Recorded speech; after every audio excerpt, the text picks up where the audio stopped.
Hello guys, welcome back to our channel journey to success. आज हम करेंगे budget topic. तो बजट में क्या होती है? प्लानिंग। जो बजट है वो डिराइव्ड है एक फ्रेंच वर्ड से जिसका मतलब होता है लेदर बैग। ठीक है। बजट में हम क्या करते हैं? बजट में मतलब गवर्नमेंट क्या करती है, जितने भी गवर्नमेंट के रिवेन्यूज़ हैं और जितने भी एक्सपेंडिचर है उन सबको लिख के बताती है कि इतना हमारा बजट बना है। मतलब स्पेसिफाई करती है कि over a period of time उनका क्या क्या रिवेन्यू रहा है, क्या क्या सोर्सेज ऑफ रिवेन्यू रहे हैं और कहाँ कहाँ खर्चा हुआ है। और ये भी डिफाइन कर देती है कि आने वाले सालों में कहाँ कहाँ से खर्चा होने वाला है और कहाँ कहाँ से इनकम आने वाली है, मतलब रिवेन्यू आने वाला है। जो first time ever budget pass किया गया था वो किया था सर रॉबर्ट वॉलपॉल ने 1733 में। सर रॉबर्ट वॉलपॉल ने 1733 में। और इंडिया में फर्स्ट टाइम बजट का कंसेप्ट जो आया था वो आया था 7 अप्रैल 1860 को। और जो इंडिया का फर्स्ट बजट था वो किसने पास किया था? जेम्स विल्सन ने 18 फरवरी 1869 को। ठीक है, ये कुछ बेसिक्स हैं, पॉइंट इनको नोट कर लेना, इससे क्वेश्चन बन सकता है वन मार्क में। ठीक है, उसके बाद हम बजट की क्लासिफिकेशन देखेंगे। बेसिकली बजट के दो एलिमेंट्स हैं, एक तो है रिसीट्स और एक है एक्सपेंडिचर। रिसीट्स मतलब इनकम कहाँ कहाँ से हो रही है और एक्सपेंडिचर मतलब खर्चा कहाँ कहाँ पे होगा। जो रिसीट्स हैं वो रिवेन्यू रिसीट्स भी हो सकती हैं और कैपिटल रिसीट्स भी हो सकती हैं। ऐसे ही जो एक्सपेंडिचर है वो रिवेन्यू एक्सपेंडिचर भी हो सकता है और कैपिटल एक्सपेंडिचर भी हो सकता है। उसके बाद हम सबसे पहले कवर कर रहे हैं हमारा टॉपिक रिवेन्यू रिसीट्स क्या होती हैं। रिवेन्यू रिसीट्स को नॉन रिफंडेबल रिसीट्स भी कहा जाता है। जितने भी गवर्नमेंट की टैक्स रिवेन्यू है, मतलब टैक्स से जितनी भी इनकम आ रही है या फिर नॉन टैक्स रिवेन्यू है, वो सब रिवेन्यू रिसीट का पार्ट होती हैं। टैक्स रिवेन्यू में क्या आ जाएगा? जितनी भी डायरेक्ट टैक्सेस हैं जैसे इनकम टैक्स हो गया या जितने भी इनडायरेक्ट टैक्सेस हैं, फॉर एग्जांपल जीएसटी हो गया, वो सब टैक्स रिवेन्यू का पार्ट होता है। और नॉन टैक्स रिवेन्यू में आएगा गवर्नमेंट को कहीं और से इंटरेस्ट मिल रहा है, प्रॉफिट मिल रहा है, डिविडेंड मिल रहा है, कोई ड्यूटी की कलेक्शन हो रही है, टोल्स का कलेक्शन हो रहा है, चलान्स के थ्रू पेमेंट्स आ रही हैं या कहीं से ग्रांट मिल रहा है।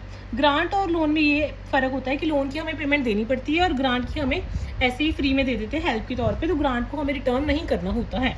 सेकेंड हमारा कैपिटल रिसीट्स क्या होती हैं? कैपिटल रिसीट्स को रिफंडेबल और रिडीमेबल या रिटर्न करने वाले भी बोलते हैं। मतलब ये ऐसी रिसीट्स होती हैं जिन्हें हमें कभी ना कभी चुकाना पड़ता है या हमारे एसेट को बेचकर हमें मिलता है। तो इसमें आएंगी बेसिकली दो चीज़ें कैपिटल रिसीट्स के अंदर, एक तो आएंगे लोन्स और एक आएगी डिसइन्वेस्टमेंट।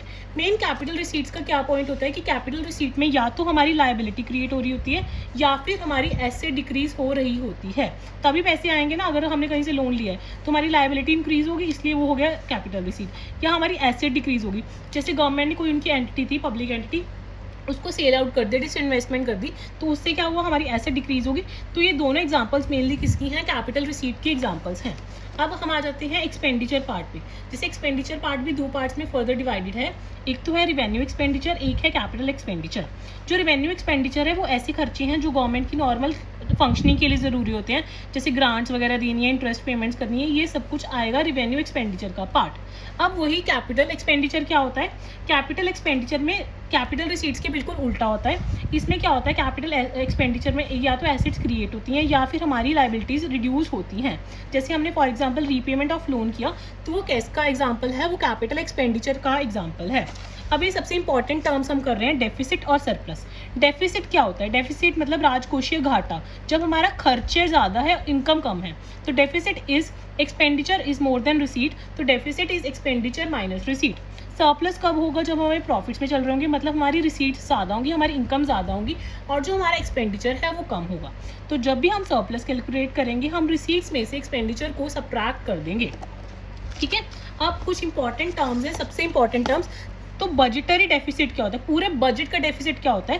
टोटल खर्चे में से, डेफिसिट है ना तो खर्चा ज़्यादा होगा ऑब्वियसली, टोटल खर्चे में से टोटल रिसीट्स को माइनस कर देंगे, वो हमारा हो जाएगा बजटरी डेफिसिट।